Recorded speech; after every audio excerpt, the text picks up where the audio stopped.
tolloo. mais ku mu neex nga jël ñaar. te am na ñoo xam ne ñu ngi jël ñaar ak ñett. ñeneen ñi jël ñett. tonton yaa ngi ñaar. man waaw maa ngi ci waaw. bés ñëw ci ñun ci xatam bu njëkk ji dem ci. yaa ngi ci ñaar mu ne yaa ngi ci. man waaw maa ngi ci waaw. maa ngi ci waaw. tonton maa ngi ci waaw. xoolu leer de bés bi les jours nee na. xam nga bu nga duggee ci yooyu dañuy def di laajante kenn ñu laaj la. waaw loolu baaxul. nañ dem rek loolu baaxul nañ dem rek. dañuy def di laajante man bu nga ma laaj dama leen di laaj. waaw nañ dem. sama laaj day ëpp. mën naa laaj ba laaj yoo xam ne waruma ko laaj. jarul laajante nañ dem.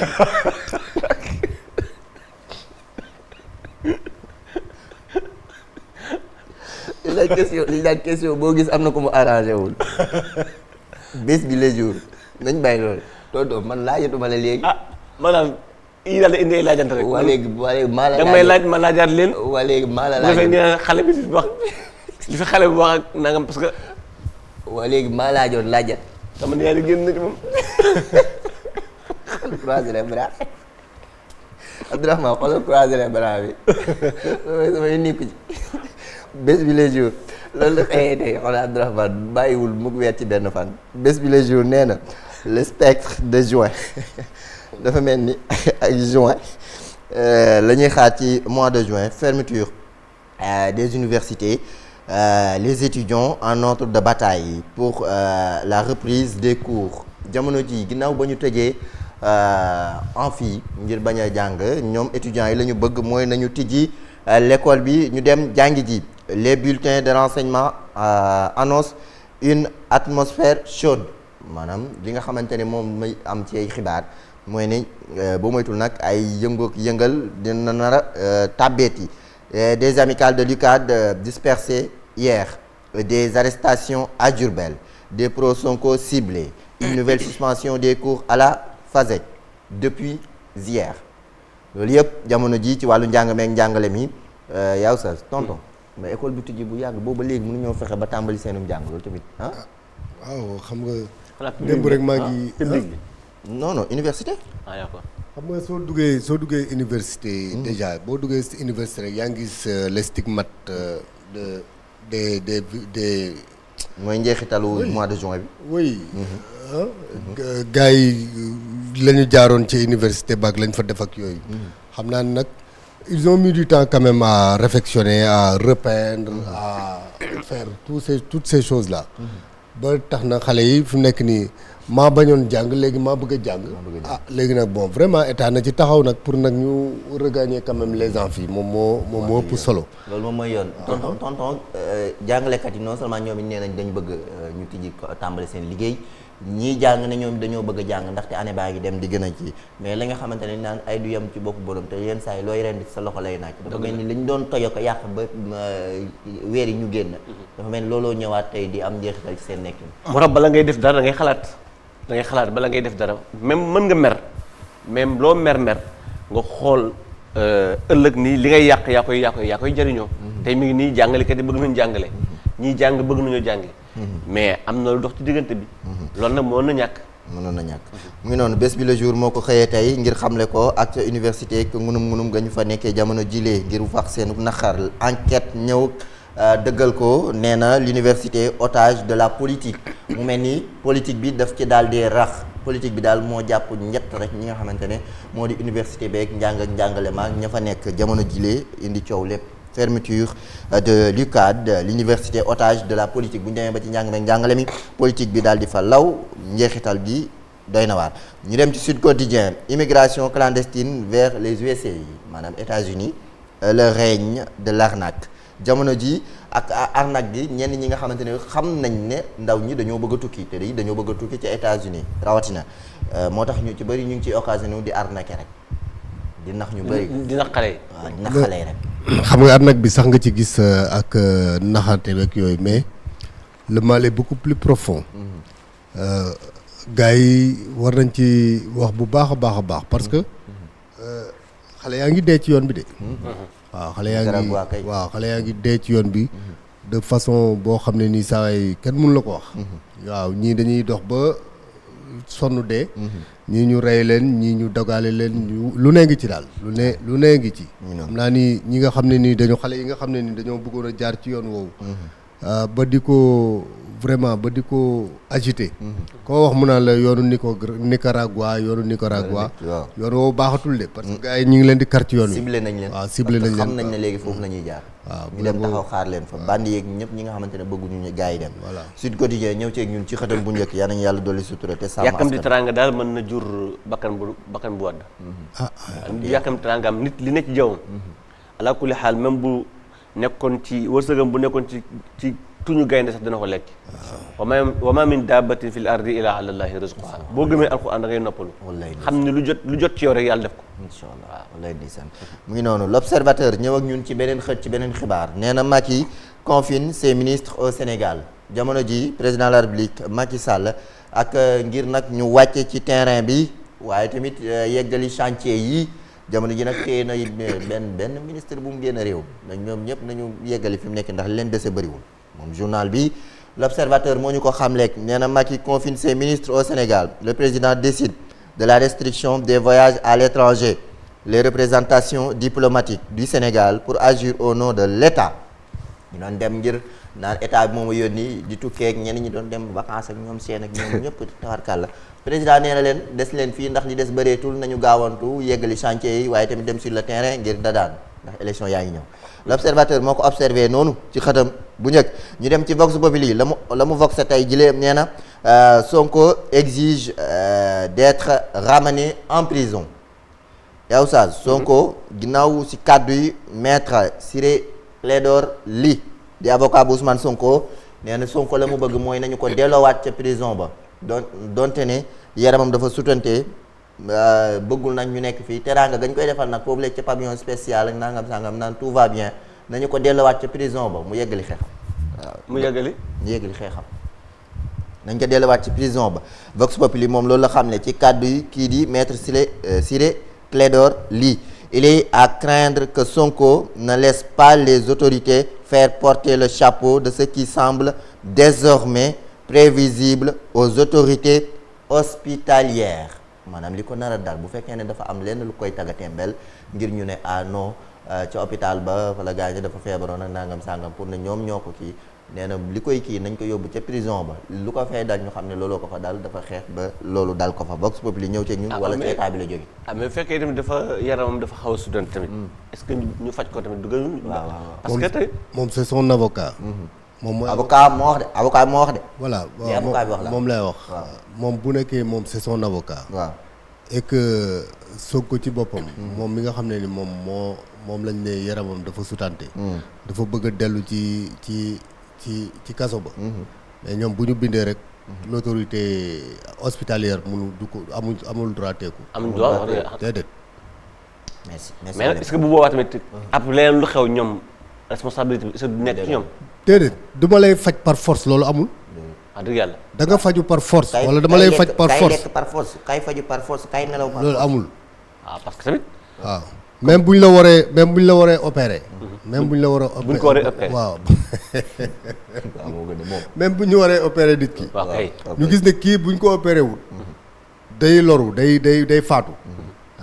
kii buñ ko opéré wul nii day faatu kooku ne bu ma kenn opéré dañ ko naan bindal wax ni yow yaa ne bu la kenn opéré voilà dégâts bu déchargé lu xew ñu ni waaw kay bu déchargé ñu bàyyi ko il suffit que Sonko fasse une décharge rek gars yi delloo ko ci waaw vraiment loolu moom jarul débat loolu jarul débat merci Vox Populi ñëw ak ñun ci geneenu xët ci geneenu xibaar nee na 90% des près de 20 000 migrants arrivés aux Canaries sont sénégalais yow Oustaz téeméer boo jël juróom-ñeent fukk ya ci ñaar fukki junni tukki yu jaarul yoon yi ñëw foofu le ca Canaries les Canaries wetu Espagne ca Espagne ñoom ñëpp téeméer boo jël juróom-ñeent fukk ya ay sénégalais lañ doomi sénégalais yi rek ñooy tukki fi mu ne quoi donc sénégalais yi daal dafa mel ni ñoo ëpp lu ñu jël bateau gaal gi fi mu ne ñun yàlla suñu xale yi yàlla bu jiyee am na gaal gu jóge woon Casamance barki dem di waaye Géejawaay la teere. Géejawaay gii. Géejawaay gii. Géejawaay gi la teere ñoom sorewuñ di. sorewuñ kañ ndeysaan xam naa dañoo topp mbeex mi rek. xam naa dañ leen dévier topp waax. ba teer see Géejawaay. xam naa dañ leen dévier.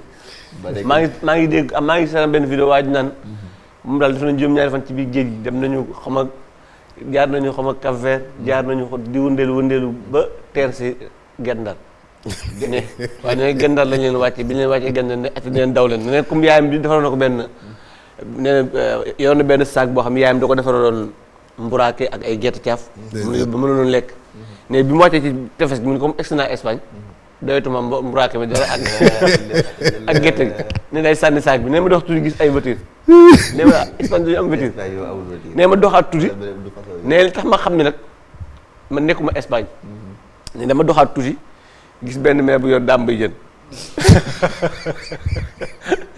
ne fi may xiine di xool ne ma dégg ñu asalaatu xayru mina nawm ne ma ne Espagne ak lu mën a xew ma kenn dafa salaatu heure bi moom ma ne ko sax yaa ngi Ndar dañoo réer dëgg ñu rey léefoo ma ne ko yaa ngi Ndar pourtant loolu tey nag waa ji tey laa koy seetaan tey daa koy seetaan ci TikTok bi xam nga ci Facebook bi ma ne ko sa tukki bi de soriwul te dafa juróom-ñaari fan ci biir ndox mi. géej yomb ci dafa kii réer ci dafa yomb de. dafa yomb trop dafa yomb de. loo xam ne ni saa amul tableau amul signal amul dara micro waaw. loo xam ne amul tableau amul signal amul dara réer ci dina yomb. maa ne ko te dafa niroo. xam nga loolu nga gis ñu naan ay dama jommeeg kii dafa def yeeg lii lañu gis yooyu yëpp xam nga lan la. loolu yëpp saa yi coono bu métti la ak après da ngay dem ba da ngay déliré mais toogal ñetti fan yoo lekkul rek. bu soobee yàlla ay vidéo ngay gis ay vidéo bëccëg ngay gis. soo ma xoolee naan sama yaay ni mu signé. waaw ni mu fekk signé mu yaa signé. wallaay fekk yaa signé. L'info, tracasserie lors de sa tournée Khalifa Sall hausse le ton.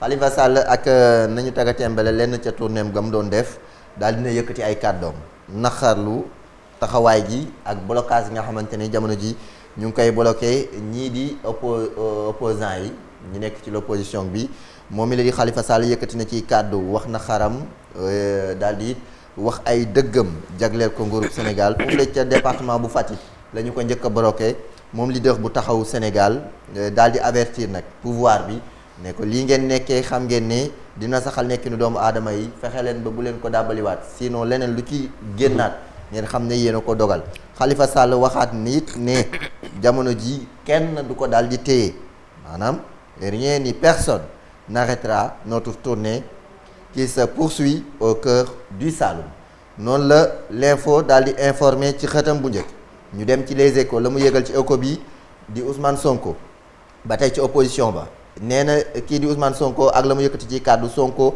va retourner à la prison de Sébikotane wax naa leen ko sànq junju leen ko ci njëlbeen Sonko la mu bëgg mooy delloowaat ca prison bu Sébikotane journal bi loolu la xëyee tey ci xëtam bu njëkk l'agence judiciaire de l'État a déposé son recours démb comme ginnaaw ba nga xamante ne wàllu fiche de parrainage ak la ñu waxoon ci inscription Ousmane Sonko ca Ziguinchor yoonu Ziguinchor daal di ko daganal kii nga xamante ne moo di agent judiciaire bu état bu Sénégal daal dina déposé démb benn recours ngir ñu xoolaat àtte googu les écoles la xëyee ko tey di ñu ko xamle ci xëdam bu njëkk ñu dem ci beneen xët ci beneen xibaar Walf Quotidien nee na guerre de manifeste lettre ouverte pétition ak leneen lu ni mel Macky divise l'intelligentsia jamono ji ak li nga xamante ne moo di ay manifestation ak ñaxtu gu bëri ay lettres yoo xamante ne ñu ngi koy jagle di ko sànni alaxam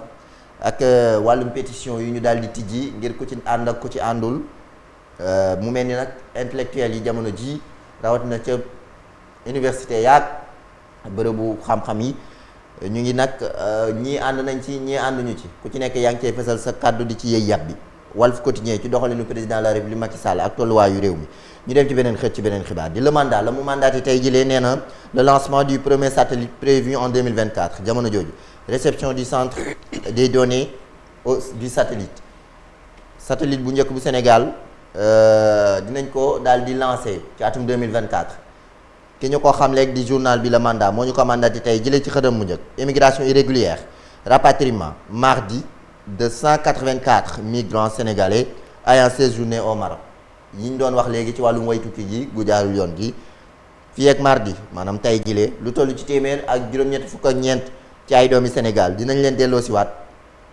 ci réew mi ginnaaw ba ñu nekkee woon foofu la ca Maroc Le Mandat xëyee ko tey ci xëtam bu njëkk la témoin la mu témoigné ci wàllum politique la ñëwaat Sonko victime d'un malaise en réanimation jamono ji ak Sonko ginnaaw ba mu amee malaise nekk ca réanimation témoigné ko ci xëtam bu njëkk bu ñu sukkandikoo ci président bu leader bu Yewwi Askan Wi Cheikh Tidiane Dièye ci xët mu njëkk ñi dem ci laas wax ci keneen di Bougane Gueye Dany ginnaaw ci la ña nga xamante ne ñoo ko war a représenté ci gox-goxaat yi ci wàllum parrainage gi ak collecte gi tàmbali na nee na lu toll ci ñaari junni yu tegal juróom-ñaari téeméer ci ay facilitateur maanaam ñu koy représenté ci gox-goxaat lu toll ci ñaari junni ak juróom-ñaari téeméer ngir parrainage gi gën a gaaw fa moom mu ngi ci tournée geeg lu ni mel ba tey laas ñëw ci ñun Bougane Gueye réussit le maillage national en tout cas ci Sénégal wërngal këpp Bougane fu nekk am na fay ñoñ am na fay représentant laas ñëw ci ñun ci xëtam bu njëkk l'exclusif la mu xamal tey ji lee nee na affaire des 21 hectares du village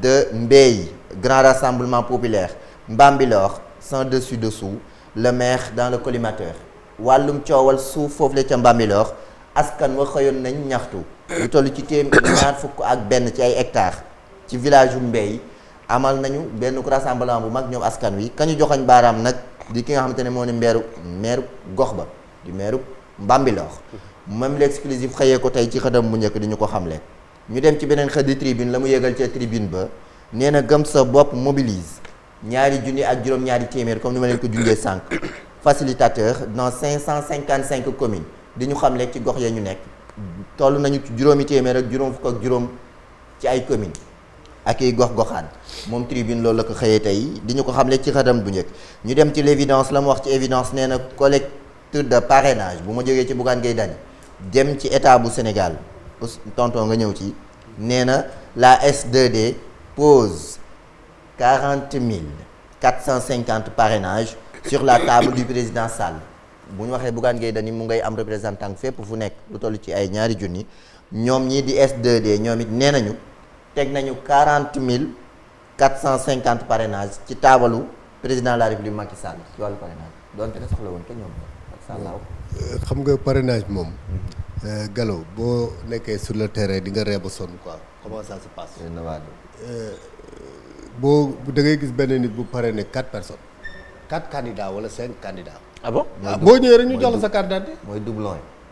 boo ñëwee rek ñu jox la sa carte d'identité mais kon am kenn nit ki mën na prendre ñeent nit mën na parrainer ñaar wala ñett wala ñeenti candidat nga bëgg a laaj. mais loolu quoi loolu. non dañ koy day am segg.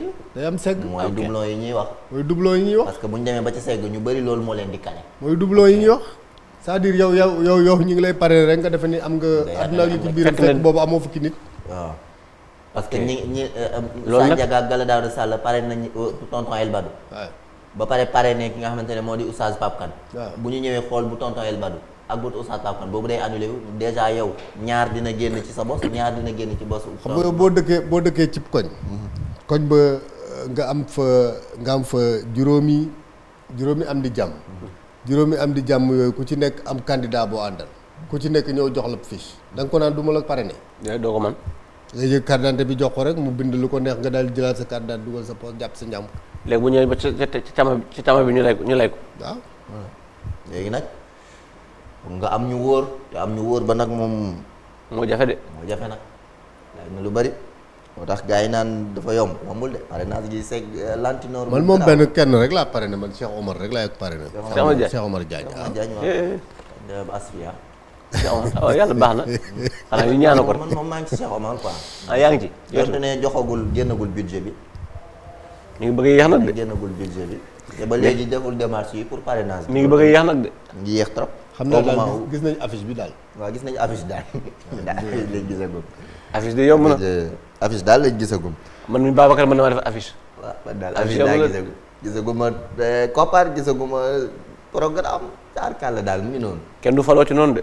alerte quotidien ndax ñu ngi ci Cheikh Omar en attendant les événements alerte moom la mu alerté nee na l'intégration économique en Afrique au cœur des débats wàllu Afrique ak ñu mën a taxawee ca 16e édition bu FOGECA ci Dakar alerte quotidien loolu alerté wane ci taxawaay gi ak Barrow mi nga xamante ne bokk nekk na ci invité yi wala nekk na ci ñi nga xamante ne ñoo di ganuk Sénégal. ñu dem ci 24 heures la mu yéegal ci 24 heures Sonko toog à la porte de la Sénat ginnaaw ba ñu ko bañalee fële dem nañu ca Sénat ngir li nga xamante ne moom lañ ko bañal nanguloon ko ca Ziguinchor nan ko bañal jamono ji mu daal di DGE nag bañal ko comme DGE moo ko bañal nee nañu nag comme que DGE dafa bañ ñu xool ba xam Lambaye dina nangu maanaam dem ca Sénat ngir xool rek boole ka fa 24 heures ñëw ceeg ñun ci xëtam bu njëkk du noonu.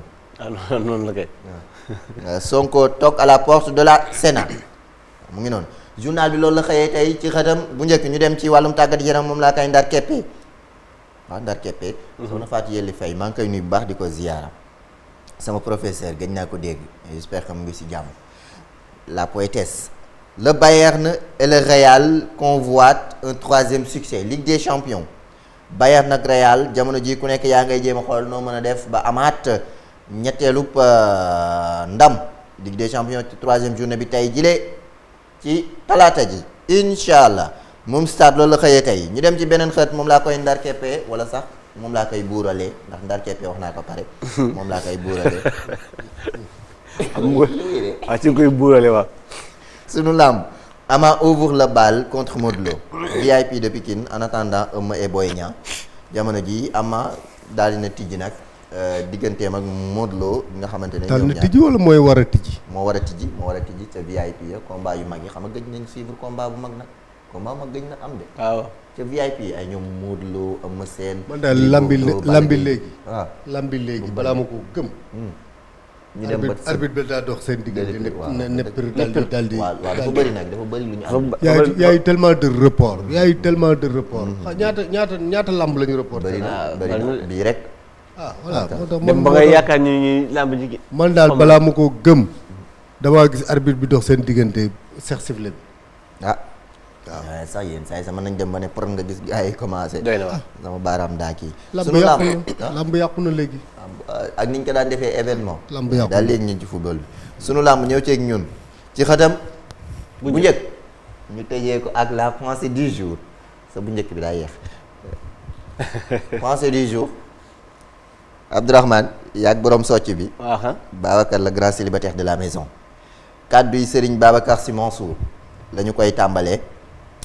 moo ñëw tey nee na yal na ko yàlla yàggal lool te musal ko ci cat njaboot gi mu jiite aussi yàlla taxawu leen ba ñu mën a nekk ci wetam gunge ko ba lépp mat insha allah yeggali naar yi nit soo ko bëggee yilif da nga koy gën soo ko mënut a gën nag nga fexe noo ko tane nga fexe ba tane ko en tout cas nit soo ko bëggee yilif da nga koy gën soo ko mënut a gën nga fexe noo ko tane mooy tax nga mën ko yilif parce que nit jukko nga koy yilife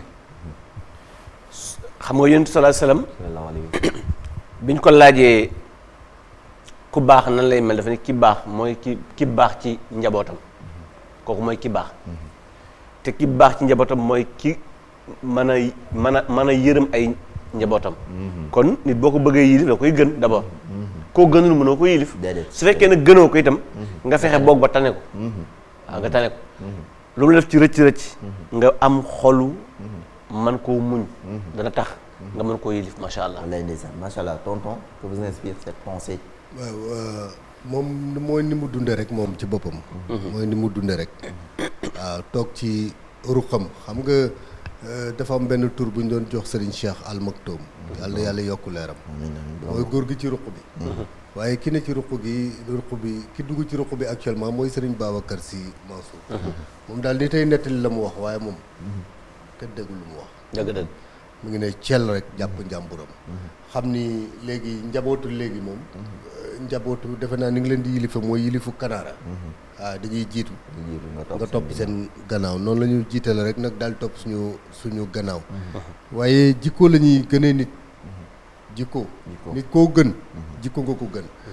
keroog dama dugg semaine dernière dama ne te kat laajal Babacar Niang. chaque jour moo ko téléphone ne ko walla yàlla xam na ni maam Omar Ndiaye bu ma ko jàppee li ma ko meree billaahi wal kitaab bu ñu wax ko jàppi ay bu ma duggee bureau keroog ñu daje maa moom ci ol bi rek mu lëng ma waa haaj nam naa la ma ne ko ni ma la meree mu ne danga ma mere waaye kaay jox na la comprimé ñu dugg ci bureau mu dal lam poosam yëkkati lu bari jox ma ne ma haaj maa la ziyaare lii balaa ngaa wax mer mi ma ne ko meratuma jox na la comprimé ko dootoo waxat ma ne ko meratuma waaw xam nga boobu jikko xam nga boobu jikko mais nag léegi looy waxati mais yu mel noonu nag bu ko defetee ak yow waaw da ngay fexe ba gis ñun def ak ñun mel noonu jël suñu wàll bu defetee yu mel noonu déedéet xam nga nag yooyu da ngay def ni sàcc yi ña àndoon sàcc yi waa ji ñu dugal loxo mu ne tipp daal ne dugal leen da nga naan ceel rek jàpp sa njàmm ba keneen dugal loxo waaw ba keneen dugal loxom en tout cas macha allah mu doon pensé bu am solo wax na dégg nag ak naqaree mere. kenn mënu ko. non kenn du ko mere. ak naqaree mere. da lay mocc. kenn mënu ko. moom bu la lëng rek. bu la tegee loxo bi rek nga xam ni moom. waaw macha allah en tout cas mu ngi noonu njiit. da ngay boo bëggee wàcc di nga wàcc boo bëggee wàcc di nga wàcc. njiit da ngay non xam nga nag. baatin la de. benn affaire dafa nekk. gis nga yaw Saaz comme ni ko pensé bi waxee. nit dafa am nooy waxee ak moom. moom ko gis nga ñëpp ay gor lañ. mais yenn saa yi am na nooy jëfandeek moom rek jikkoy jaam ji nekk ci moom génn.